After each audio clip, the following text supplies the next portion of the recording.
Karibu kutazama kila ambacho kiko mbele yako, lakini nikushukuru wewe ambaye umechukua hatua ya kusubscribe, kushare, kulike pamoja na kucomment. Nikwambie tu wewe ambaye bado basi hujachelewa, wakati ndo sasa. Endelea kusubscribe, kushare, kulike pamoja na kucomment ili wote tupate taarifa mbalimbali za kijamii, za kiburudani, lakini pia taarifa za michezo. Siku hii leo kiungo wa zamani wa Yanga Zawadi Mauya, kiwango kinachoonyeshwa na mastaa wa Simba ndiyo chachu ya mafanikio yao msimu huu. Nyota wa Simba waliosajili dirisha dogo na kuwa na mchango mkubwa na viungo Bueye mwenye mabao 7, Aura mwenye mabao 4, kurejea kwa Coastal Chama mabao yaliyofungwa mabao 8. Msimu huu Simba ina challenge nzuri, mbio za ubingwa, tofauti na msimu iliyopita ilikuwa inafungwa kirahisi na watani wao Yanga, ila kwa sasa zikikutana kwenye mechi inakuwa ngumu kuanzia dakika ya kwanza mpaka ile dakika ya 90. Hayo yalisemwa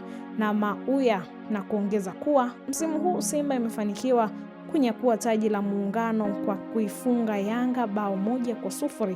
Imepita milima na mabonde, haijalishi msimu huu inaweza ikachukua taji la ligi au la, lakini tayari imeanza kurejea katika mstari wa ushindani mkubwa zaidi. Alisema ikitokea Yanga itateleza mechi hata moja, basi anaona yanaweza kujirudia ya msimu uliopita. Timu hiyo ikachukua ubingwa mechi ya mwisho wa mabao 2-0 dhidi ya Simba iliyopigwa Juni 25, 2025, huku klabu hizo zikitofautiana na pointi 4.